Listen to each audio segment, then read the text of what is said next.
Le déroulement. La partie interrogation écrite se déroule généralement dans une salle ou dans un local. C'est une banque de 200 questions, réparties sur 20 fiches.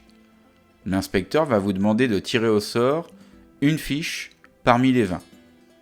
Vous disposez de 6 minutes maximum pour répondre aux 10 questions posées.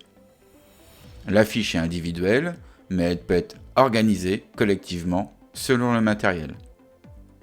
La notation. Sur les 10 questions, si vous avez 9 ou 10 bonnes réponses, vous aurez 3 points.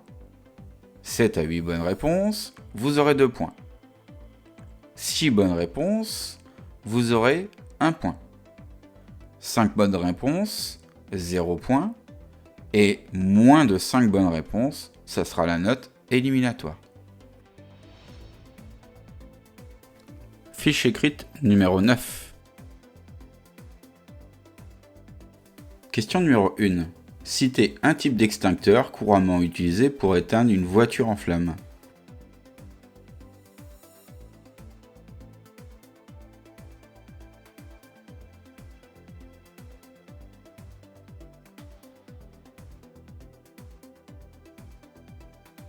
Question numéro 2. Débrancher ou modifier les réglages du limiteur de vitesse peut entraîner une suspension du permis de conduire, même s'il n'y a pas eu d'excès de vitesse constaté. Vrai ou faux?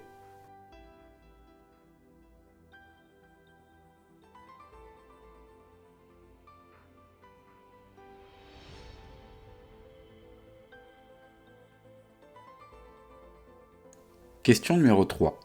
Ce signal interdit de dépasser les seuls véhicules dont le PTAC dépasse 3,5 tonnes.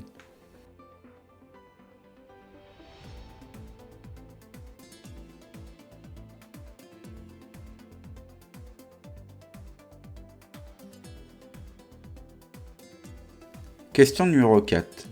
Après 2 heures de conduite, quelle est la durée minimale d'un premier arrêt pouvant être pris en compte comme pause?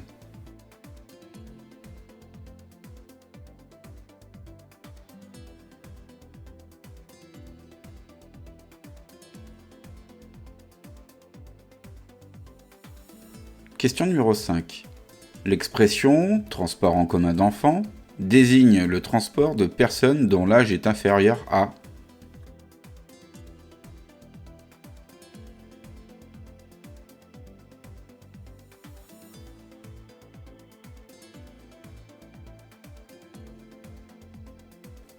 Question numéro 6. Dans le poids moyen forfaitaire d'un voyageur adulte, le poids des bagages à main est-il inclus?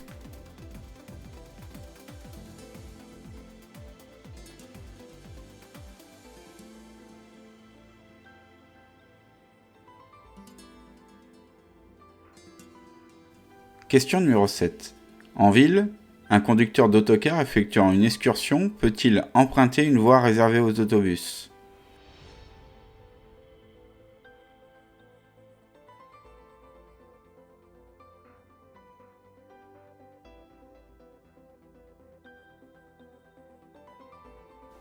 Question numéro 8. En principe, le ralentisseur hydraulique est situé sur.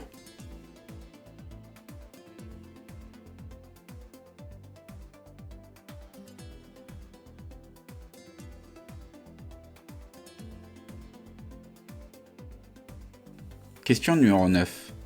Pouvez-vous prendre votre temps de repos en couchette lorsque le véhicule est à l'arrêt?